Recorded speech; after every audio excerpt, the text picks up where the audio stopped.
you can and have gone through the worst case scenario. What if it does happen? What if it did happen?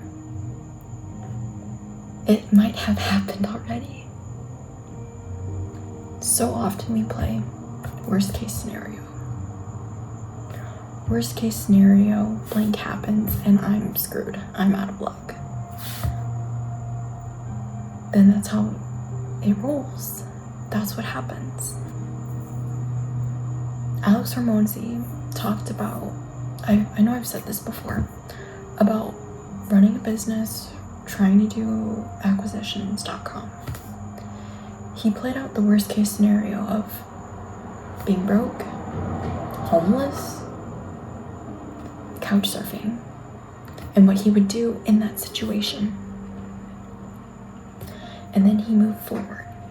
And that might have happened. That might not have happened for him. So be it. I was listening to a podcast. I'm gonna pull it up because I think it's like important. Amor, qual é o... Trying to learn Portuguese. But it was this podcast with Chris Williamson, and then with Jocko. And Chris and Jocko, the caption title. The title is The Savage Mindset That Makes Hard Things Easy. The thing that really stuck with me from that podcast was he's in the forces. He's either Air Force, Marines, like he's very much SEAL, I don't know. He's in the service. And his worst case scenario is his men dying. Not him dying. He accepted his fate of potentially dying. But his worst case scenario was his crew dying. And what he really spoke about was that was the worst thing that could happen. And it did happen. Inevitably. Anyways.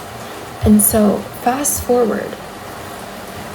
He's no longer in survival mode, fight or flight. He's now in the business. It's raining outside. I don't know if you can hear that. And he's talking about being in a business, things failing, and losing money. His coworkers or his employees are like, I'm so sorry this happened. We lost like thousands of dollars, like yada yada. And he's like, well, we're out of money, but no one died. We're going to come back from it. We're going to learn from it. We might not get our bonuses at the end of the month. I won't get my bonus at the end of the month. But it's going to be okay. No one died. And that was his worst case scenario. And it like made me think about that. And I'm just like, man. Because literally today, I was doing my like research and whatnot. And my molecule, like my ligand, wasn't being prepared. Like it couldn't be prepared right. Like the option was not optioning. Like I couldn't select my option. And I'm like, well, my PhD student told me not to exit. But I'm going to exit anyway out of the software. And I'm like, okay, cool. And so then I click out and then like I try to reopen it and I'm like, the licensing, she was right. And I just felt that same feeling of when like I exposed that oxygen or that machine to oxygen. Like I felt like I like failed, that I screwed up, that it was all my fault, and all this like deep baggage and this deep trauma. And just like reliving that feeling of like looking at my mentor's face, of being like, and like freaking out, and me just not knowing how to respond. And I felt that same feeling. And it was honestly like one of the most like panicky things in my life. And I'm just like, Emma, you're okay. You're gonna be fine. You're not in a lab, you're literally sitting in a library. You can do hard things. The machine didn't blow up on you. you got through the whole entire scenario of the oxygen getting in and all this other stuff, and I was like, yeah, I did. I remember making like a video literally the day after, or like the day of, and being like, yeah, I messed up. And I was like, it's fine, like, I'm fine, like, that's the worst case scenario. And it made me think of the podcast of no one's dead. It's just software. I'll figure it out. And I was thinking in my head that I'm like, I've done so many hard things in my life. Like, I've like made it through like my chemistry degree. I've made it through just personal things, and I've made all these things happen. And I snapped out of it. Like, I definitely was like, oof, with those like emotions coming up.